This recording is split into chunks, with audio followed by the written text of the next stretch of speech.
another term for Gog and Magog is Bollywood and Hollywood. You know, these two things which create such a model, a bad model, really, in every person's mind, that the people today really have to struggle against, which people didn't have to 60, 100 years ago. Okay, that's a good point. Let's get some more views as well. Wahida, would you like to add to that? In terms of what kind of pressures come into play around the marriage time? Inam Sahib, you want to? Well, I'm not married, so I remember you saying this question was for married people, so I can only... no. But what kind of cultural pressures are there as well? I mean, looking for someone. Well, obviously, if you're living in society, then you are bound to not just look at your own personal preferences, but also, I would imagine, the views of your parents, etc., would be also important. So, for one, I think it has to be something which is compatible. I believe Islam lays a lot of emphasis on compatibility. For example, the Holy Quran mentions that the righteous for the righteous, etc. So I think compatibility is a major aspect that has to be looked at. Right. And obviously you're going to maintain your current relationships as well as your future ones. So therefore it's important that your wife or your husband to be is compatible with the life that you currently lead. Okay, let's take one more view here. Yes, Samsa.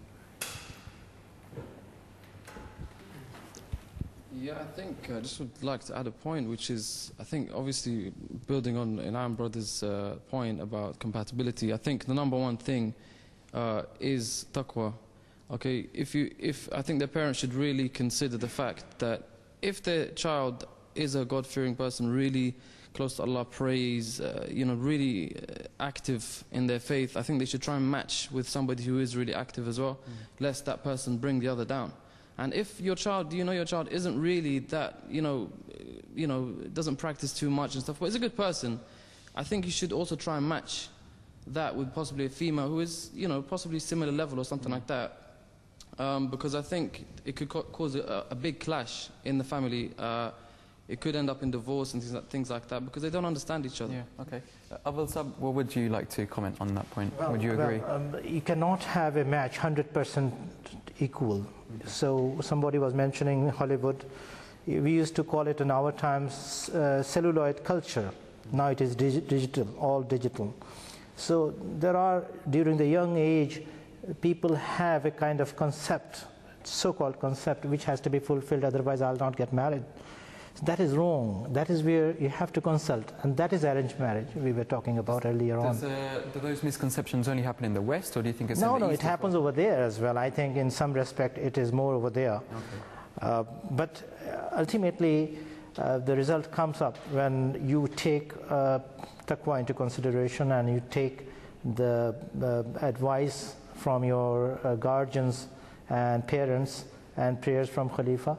You get to the correct lady or correct person you are waiting for. Okay. It does work that way. Okay. Asif, you had a question earlier on just before we went for the break. If you'd just like to pose that question again? Yeah, basically the question was, how do you know the true character of a person from an arranged marriage when you meet up in an environment where it's arranged around your parents, their parents, their families and everything? How do you know that they will actually portray the true characters? As a self, basically. That's an excellent question, and it's a natural concern, right? I mean, you cannot truly know another human being. The proof of that is, you look into our society in the West, I can't speak definitely about the United Kingdom, but in the United States of America, couples live together for years.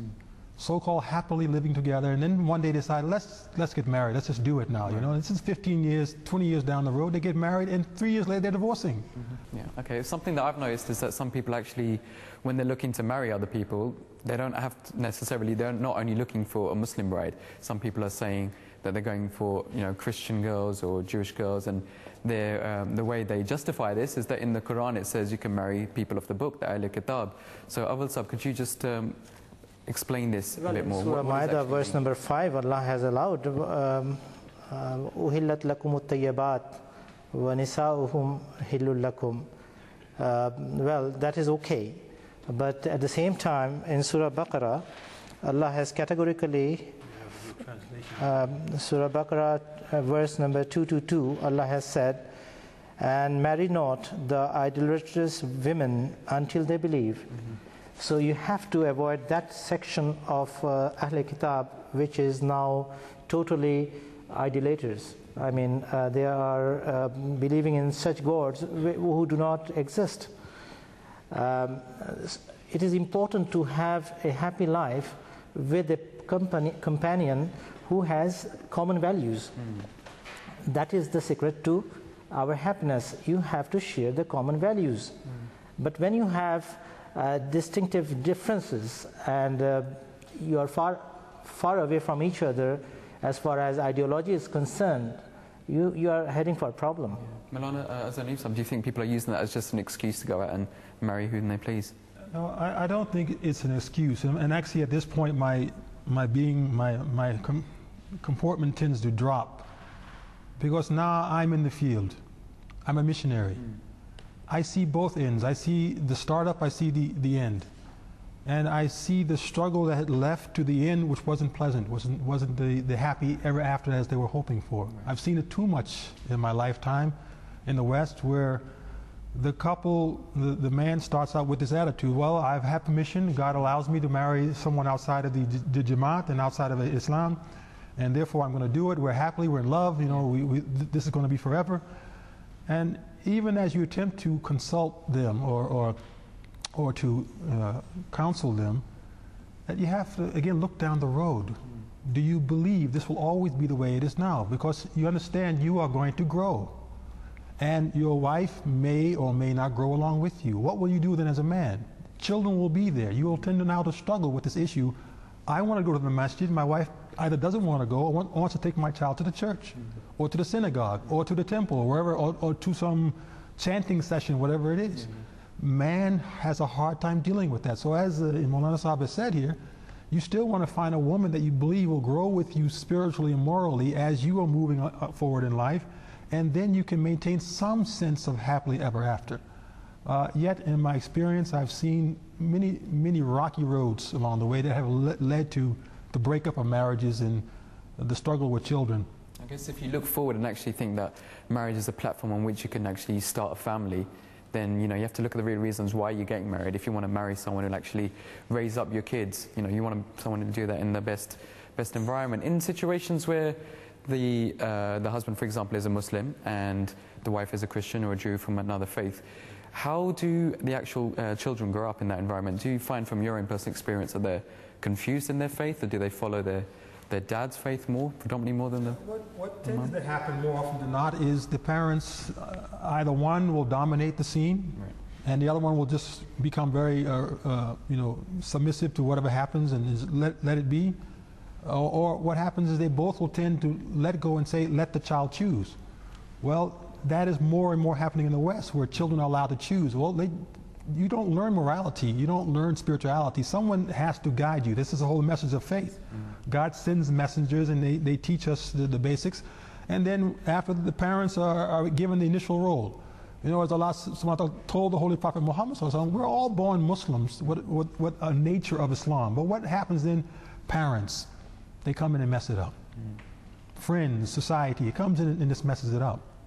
So if parents take the hands-off approach, quite often you see these children struggle in life with spiritual issues, or the issue of God existence, or I believe in any God and all God and we're all equally, is not of a great value.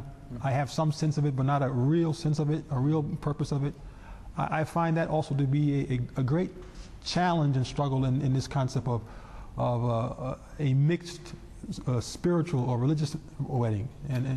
But at the same time, as we said before, in the Quran it does give you permission. So does that come with certain guidelines? Are there certain places where you are allowed to? Because it seems to be discouraged. Well, yes, guidelines are certainly there, and predominantly you have to be confident, as he was mentioning, while you are taking that step. Are you sure that this is going to hold? I give examples in my own area back home, that there are two horses fitted in front of your cart. The cart is your family. If it is facing the same direction, the cart is going to move smoothly. But if both the horses are fixed in opposite direction, and then you start pushing them or rolling them, the cart is going to break. The family life is going to go to a mess. So that is where we have to be absolutely sure. You are talking about Jews and Christians. I'm talking about Ahmadiyya and non-Ahmadiyya marriages. They happen, that thing happens over there as well. So that is where we say, have a heart, use your common senses. You are an Ahmadi Muslim. You have given priority to your belief. So you have to take a stand here. Yeah, okay.